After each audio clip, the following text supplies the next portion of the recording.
और व्रत उसके लिए मैं आपको निवेदन कर रहा था। हाँ, एकादशी पूर्णिमा का व्रत अच्छा है, आपकी श्रद्धा हो आप खूब करो, पर यहां जिस व्रत की बात हो रही है वो व्रत क्या है भाई? मिथ्या भाषण नहीं करेंगे, अपनी वाणी से कभी किसी के कष्ट का कारण नहीं बनेंगे, अपनी चेष्टा से कभी किसी को पीड़ा नहीं पहुंचाएंगे। मैं निवेदन आपको यह कर रहा था, सम्यक प्रकार से भक्ति का अनुष्ठान मंदिर के भीतर नहीं, मंदिर के बाहर होता है। मंदिर के भीतर तो श्रवण कीर्तन स्मरण होगा, पर मंदिर के बाहर क्या होगा? कबीर कहते दाया राख, धर्म को पाले। तुमको गुरुजनों ने जो धर्मोपदेश दिया है उसका पालन करना, पर उसका पालन करते करते निर्मम मत हो जाना, कठोर हृदय मत हो जाना। ऐसे ना हो जाना कि किसी के दुख से तुम्हारा हृदय दुखी ना हो। मैं फिर कह रहा हूं, जीव का दुख दूर करने की सामर्थ्य केवल भगवान की है, उसमें आप में कुछ कर नहीं सकते। पर कसौटी क्या है? कसौटी पर खरा उतरना क्या है? कसौटी पर खरा उतरना यह है कि किसी के दुख से दुखी होते हैं कि नहीं होते, दुख दूर कर सकते हैं कि नहीं कर सकते, कोई बात नहीं, ये चिंता नहीं है, ये सामर्थ्य हमारे पास नहीं है।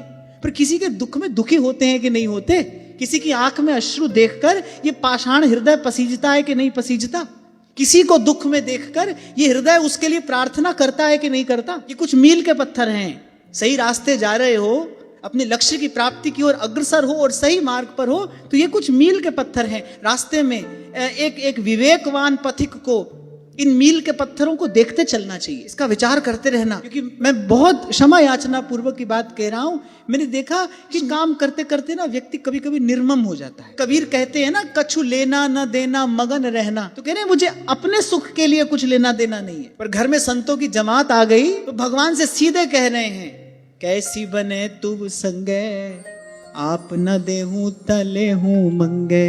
हे प्रभु, आप दो तो ठीक है, नहीं तो अपने हाथ में भिक्षा का पात्र लेकर, यद्यपि मैं गृहस्थ हूं, मुझे भिक्षा नहीं मांगनी चाहिए, ये मेरी वृत्ति नहीं है, यद्यपि मैं गृहस्थ हूं, मैं भिक्षा मांग नहीं सकता, पर परमारथ के कारण है, बोले मोहे ना आवे लाज। संत आए हैं इनकी सेवा के लिए, गृहस्थ धर्म छोड़कर भिक्षा भी मांगनी पड़ी तो जाकर मांगूंगा। कोई कहे इस समय कहां गया आपका न लेना न देना मगन रहना, वो लेना न देना मगन रहना भाई अपने सुख के लिए कहा है कबीर ने।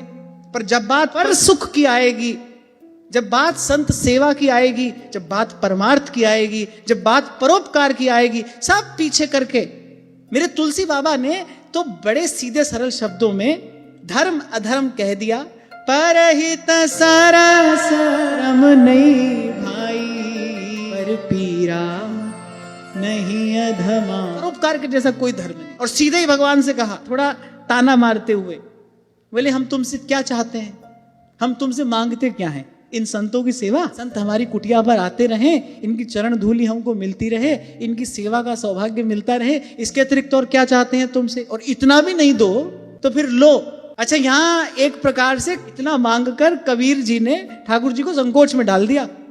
बोले वैसे तो अंतर्यामी कहाते हो, ये कहने की आवश्यकता नहीं पड़नी चाहिए थी, पर अब आवश्यकता पड़ गई है तो लो तुमसे कहे देते हैं, कैसी बने तुम संग, आप न देहूं तले हूं मंगे।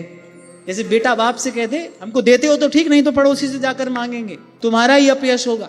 फिर मांग भी क्या रहे हैं, दोई सिर मांगू चूना, आव घेओ संग लूना, सिर मांगू दाले, मुकु दोनों वक्त जिवाले, हाट मांगू चौपाई, सिरहाना वर तुलाई, ऊपर को मांगू खींदा, तेरी भक्ति करे जन थींदा। और फिर साथ में कह रहे हैं, मैं ना ही किया लबो। हे प्रभु, मेरी इस याचना के मूल में लोभ नहीं है, मैं अपने लिए नहीं मांग रहा हूं, मुझे तो आपके नाम ने तृप्त कर दिया है कि नाम तेरा मैं फब्बो। पर हो मांगू संतन रहना, मैं ना ही किसे का देना।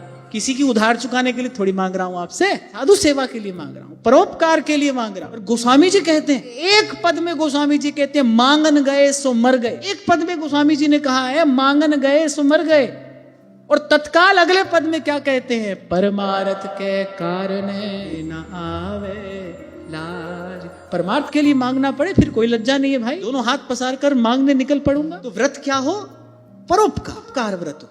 इसलिए मैंने कहा यहां किसी साधारण व्रत की बात नहीं हो रही, सुबह लिया शाम को पारण हो गया,